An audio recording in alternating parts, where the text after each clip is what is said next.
से कुल में दाग कम लगता है, मेरी बहन और माताओं से कुल का दाग भारी बनता है। सती नजरों से गिर गई और सती जब नजरों से गिर गई, इधर भोले बाबा को मालूम पड़ गया तो भोले बाबा ने, गोस्वामी तुलसीदास जी लिखते हैं, अरे शिव संकल्प और कीन मान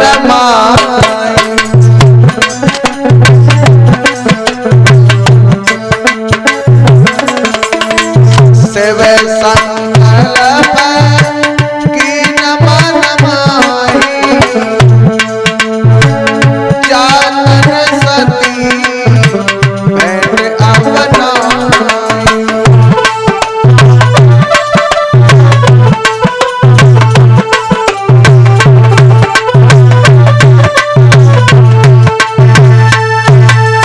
भोले बाबा ने संकल्प ले लिया है कि शिव संकल्प कीन मन माही और जातन सती भेंट अपनाई।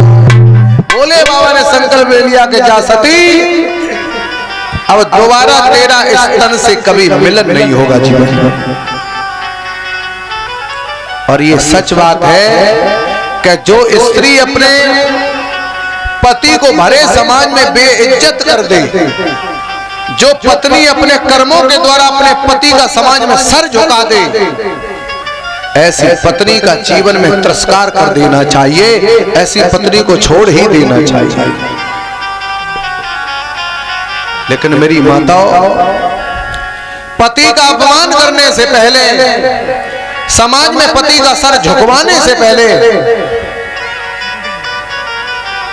अगर ये धरती छोड़ना चाहो तो पति का अपमान करा देना, और धरती पे यदि रहना चाहो तो पति का कभी अपमान सपने में भी मत सोचना।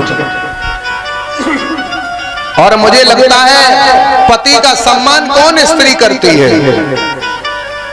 कई एक स्त्रियों के दिमाग बड़े बड़े चढ़े होते, पति से अच्छे ही नहीं बोलती हैं, ऐसे बोलती है मानो इनका ये खुद का लड़का हो, इन्हीं पैदा किया हो। उल्टा सीधा बोलती, गाली गलौज जो मन में आता वो बकती है। लेकिन याद रखना, पति का सम्मान कौन स्त्री करती है? जिस स्त्री ने अपने मायके में अपनी मां के द्वारा अपने पिता का सम्मान होते हुए देखा है, वो स्त्री सदा अपने पति का सम्मान करेगी। और जिस स्त्री ने अपनी मां के द्वारा अपने बाप का सम्मान होते हुए नहीं देखा है, वो कभी अपने पति का तो छोड़ो भगवान का भी सम्मान नहीं कर सकती है। याद रखना। इसलिए माताओं, पति से आप उल्टा सीधा बोल रही हो तो समझ लेना जो कनेक्शन है वो तुम्हारी बेटी का हो रहा है, और बेटी का जो कनेक्शन हो रहा है, जो तुम्हारे हालात हैं वही तुम्हारी बेटी के हालात जाकर के आगे होंगे। याद रखना।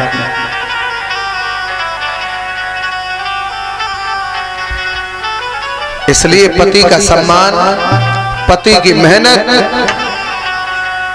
आप लोग यहां उत्तर प्रदेश में नहीं समझ रही हो, इनको तो भली भांत मेहनत तब समझ में आए कभी राजस्थान में जन्म मिल जाए, कभी गुजरात में जन्म मिल जाए, कभी पति के सीने पे हाथ रख के देखना, वो पति 4 लोगों में बात आए तो कहता हमारी पत्नी खेत पे नहीं जाएगी, तुम्हें काम नहीं करने देना चाहता है, हमारी पत्नी गोबर डालने नहीं जाएगी, तुम्हारा पति तुम्हें फ्री रखना चाहता है। और जितने जिन्होंने पत्नियों को ज्यादा फ्री रखा वही खोपड़ी पर चढ़ी है। याद रख।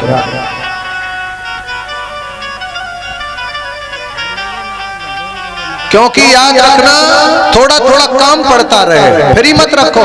राजस्थान में जाओ, आदमी फ्री है, औरतें बिजी हैं। यहाँ औरतें फ्री है, आदमी बिजी है। गुजरात में जाओ, आदमी फ्री है, औरतें बिजी हैं। गुजरात में जितना राजस्थान में आदमी नहीं कमाता उससे ज्यादा औरतें कमाती हैं। गुजरात में सुनी का वो औरत ने काट के ड्राम में पति को भरो, सुनी?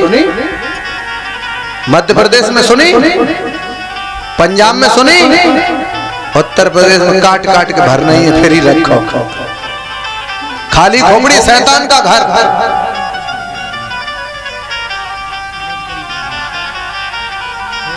रखो फ्री, जब तुम उन्हें फ्री रखोगे तो वो भी तो फ्री रहेंगे। अगर रोड़ा बनोगे तो काट कूट के ड्राम में फिट करके।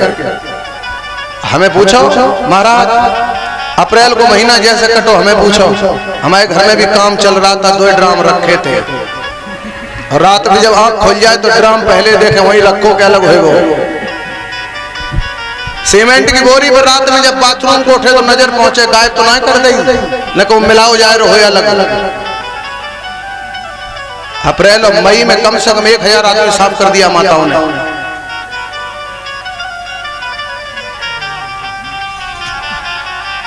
सीता हरण की कथा खूब सुनी होगी, सीता राम का वनवास खूब सुना होगा। एक सीता की कथा आप सबने माताओं ने सुनी, 1000 बार सुनी होगी। एक सीता ने राम को वनवास हुआ था, सीता को वनवास नहीं हुआ था।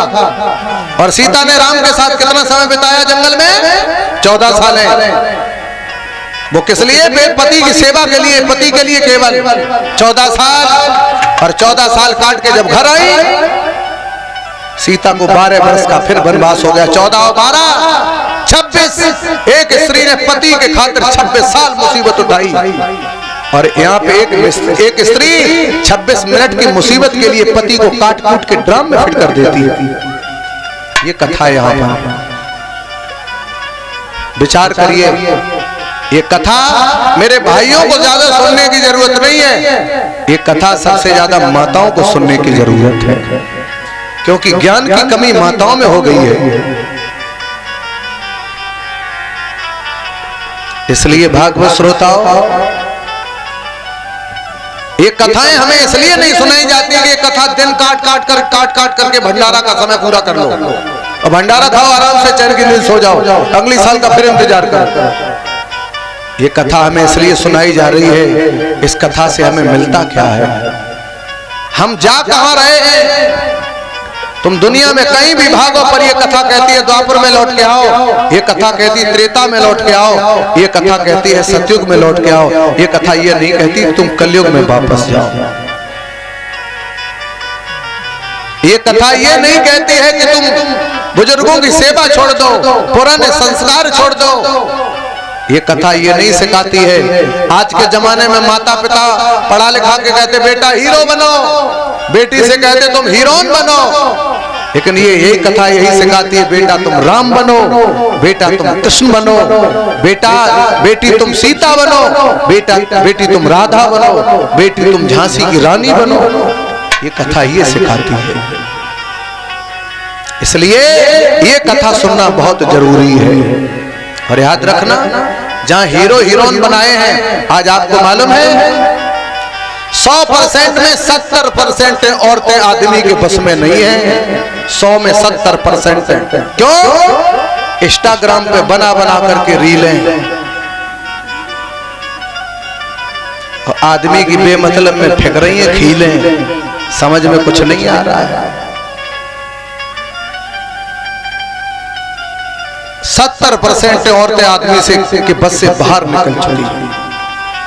और याद रखना, आदमी का खाने वाला आसन, खाने वाला बासन, और घर का अनुशासन और बैठने वाला आसन जब खराब हो जाता है तो महाराज उसका मुझे लगता है जीवन खराब हो जाता है।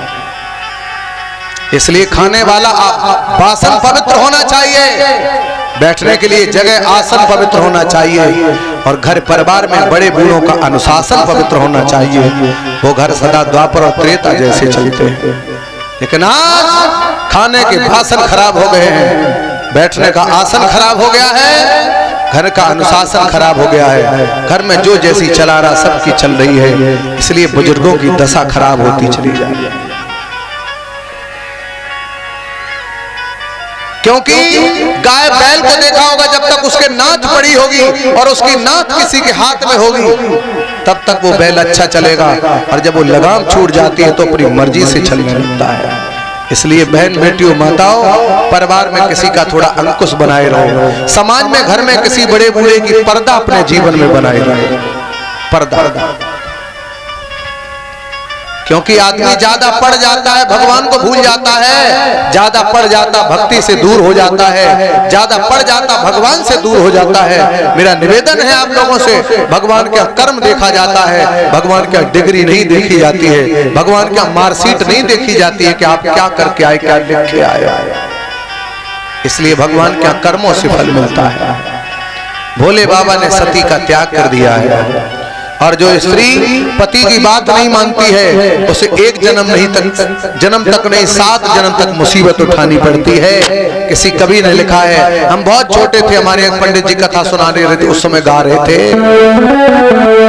अरे तेरिया 7 जन्म दुख पावेगी, अरे पत संग दगा करेगी, तेरिया 7 जन्म दुख पावेगी, जो पत संग दगा करेगी, तेरिया 7 जन्म दुख पावेगी, जो पत संग दगा करेगी। अरे एक जन्म बिल्ली को पावे, एक जन्म बिल्ली को पावे, कोई घर घर हड़ियां चाटेगी, पत संग दगा करेगी, तेरिया 7 जन्म दुख पावेगी, जो पत संग दगा करेगी, तेरिया 7 जन्म दुख पावेगी, जो पत संग दगा करेगी। अरे एक जन्म बकरी को पावे, एक जन्म बकरी को पावे, कोई चिक घर काली चाटेगी, पत संग दगा करेगी, तेरिया 7 जन्म दुख पावेगी, जो पत संग दगा करेगी, तेरिया 7 जन्म दुख पावेगी, जो पत संग दगा करेगी। एक नहीं, जो स्त्री पति के साथ धोखा करती है उसे 7 जन्म तक मुसीबत उठानी पड़ती है। निज पति की निंदा करे परपत प्रेम लगाए, बालापन विधवा बने सो 7 जन्म दुख पाए। याद रखना,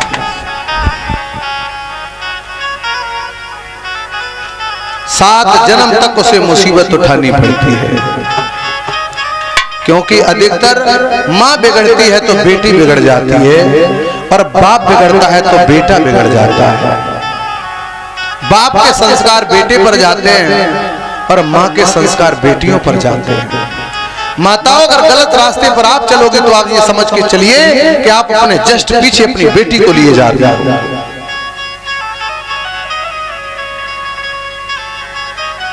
इसलिए भागवत श्रोताओं, ये भागवत कथा हमें बहुत कुछ सिखाने का काम करती है, लेकिन मजबूरी है, भागवतें सुनने को कहां मिल पा रही है इस प्रकार से। भागवतों में तो लंगुरिया हो रही है, भागवतों में ढोला हो रहा है, भागवतों में फरमाइश हो रही है, भागवतों में नाच हो रहा है, ये चल रहा है। जहां हंसने वाली जगह वहां लोग रो रहे हैं, और जहां रोने वाली जगह वहां हंस रहे हैं। आज हमारे समाज को जिस चीज की जरूरत है वो चीज नहीं मिल पा रही है, और वो चीज जब मिलती है तो जीवन में कुछ समझ में आता है। क्योंकि मैं आपसे पहले जिला संभल में गुन्नौर तहसील में हमारी कथा चल रही थी, वो कार्यक्रम 3 तारीख को वहां विश्राम हुआ है, क्योंकि उधर कथा रात में होती है, दिन में नहीं होती है। अपने यहाँ दिन में कथा होती है, वहां रात में होती है।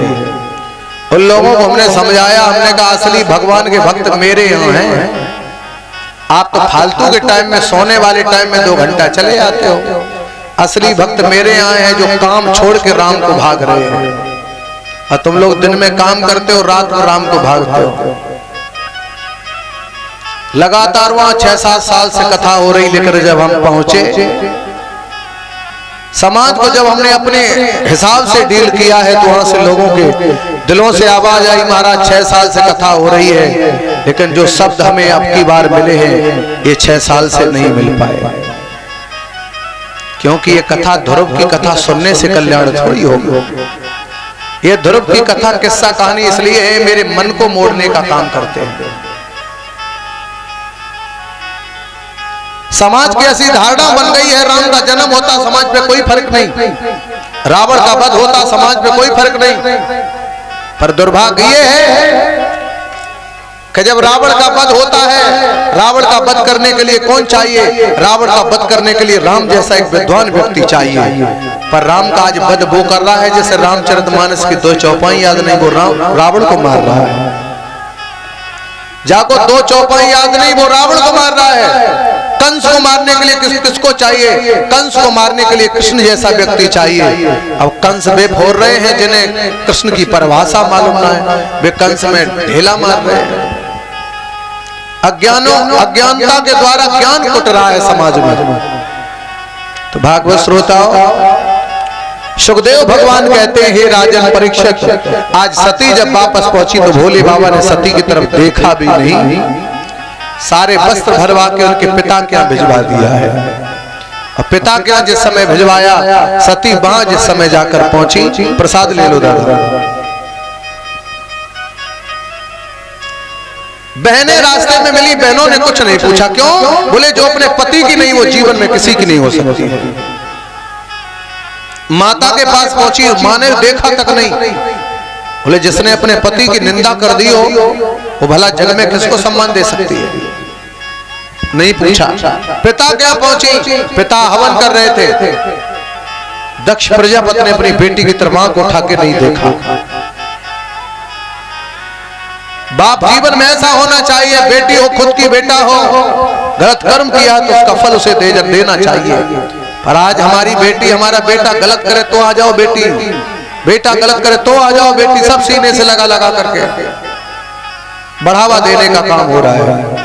देखा भी नहीं। सती ने जब घोर अपमान देखा, पति का कोई स्थान नहीं देखा, उसी समय संकल्प लिया है कि हे प्रभु, मैं इस अग्नि के सामने संकल्प लेती हूं, मैं अपने इसी अग्नि में प्राण देने जा रही हूं। अब की बार तो हमने एक बात आपकी ठुकराने के बाद इतनी मुझे मुसीबत मिली, अब की बार दोबारा जब मेरा कभी जन्म होगा तो आपकी पत्नी बनूंगी, उस जन्म में आपकी एक भी बात नहीं डालूंगी, एक भी बात। उसी समय सती अपने आप को भस्म करती हैं। और सती जब अपने आप को भस्म करती हैं, भोले बाबा को पता चला, सर से एक जटा उखाड़ के जमीन में पटका, वीरभद्र प्रकट होता है और वीरभद्र जाकर के राजा दक्ष का सर काट देता है। त्रहे त्रहे समाज में मच गई। देवता मिलके भोले बाबा के पास पहुंचे, प्रभु एक यज्ञ तो पूरा करा देते। भोले बाबा ने कहा, सुनो, मेरे यज्ञ को दुनिया में कोई भी करे, पर मेरे यज्ञ को जो करे अहंकार छोड़ करके यज्ञ करे। अहंकार में मेरे यज्ञ को जो करेगा मैं कभी जीवन में पूर्ण नहीं होने दूंगा। क्यों? रामचरितमानस में 2 प्रकांड विद्वान हुए हैं, विश्वामित्र और वशिष्ठ। वशिष्ठ जब यज्ञ करते हैं तो राम पैदा होते हैं। और भागवत श्रोताओ, वशिष्ठ जब पैदा होते हैं, विश्वामित्र जब यज्ञ करते हैं तो राक्षस पैदा होते हैं, और वशिष्ठ जब यज्ञ करते हैं तो राम पैदा होते हैं। क्यों? वशिष्ठ धैर्यवान है और विश्वामित्र अहंकार में यज्ञ करते हैं, इसलिए यज्ञ पूर्ण नहीं होता है, राक्षस पैदा होते हैं। तो भगवान का कोई भी कार्य कभी अहंकार में नहीं करना चाहिए। लेकिन सोशल मीडिया का जमाना, बंदर को एक केला खिला रहे हैं तो फोटो खींच के फेसबुक पे जरूर डाल रहे हैं, हमने देखो बंदर को एक केला खिला दिया है। हमारा धर्म कहता है धर्म करे तो ना कहे, पाप करे प्रकाश। अगर धर्म करो तो किसी से बको ना तो लाभ मिलेगा, और पाप अगर हो जाए, पाप को प्रकाश कर दो तो पाप समाप्त हो जाता है। लेकिन यहाँ उल्टा है, यहाँ धर्म कर रहे तो लोग बक रहे हैं, और पाप कर रहे हैं तो वो छुपाए रहे हैं। ठीक उल्टा है। इधर भागवत श्रोताओ, जब बकरे का सर लगा के यज्ञ पूरा करने के लिए कहा है तो बकरे का सर लगा के दक्ष का यज्ञ पूरा कराया गया। इधर सती जलकर भस्म हुई तो सती का जन्म हेमांचल देश में होता, राजा हेमांचल के यहाँ। धीरे धीरे बड़ी होती तो इधर नाम सती था, उधर इनका नाम पार्वती पड़ा है। जन्म कुंडली वगैरह बनवाई। नारद बाबा पहुंचे तो जन्म कुंडली दिखाई, बोले जन्म कुंडली दिखाओ, इनका बर कौन होगा। नारद बाबा ने जन्म कुंडली देखी, मुस्कुराने लगे। मैना बोली क्या हुआ बाबा, बोले तुम्हारी बेटी का जो वर है वो तो भोले बाबा है। बोले हमारी बेटी का विवाह इतने बड़े घराने में, बोले बीच में कौन रहेगा? नारद बोले हम है ना। और याद रखना बीच वाला मझिया जब मजबूत होता है तो शादी जहां नहीं हो पाती वहां भी हो जाती है। अब मझिया ढीला पड़ गया तो सब गड़बड़ हो जाता है। अब भैया सारी मुसीबतें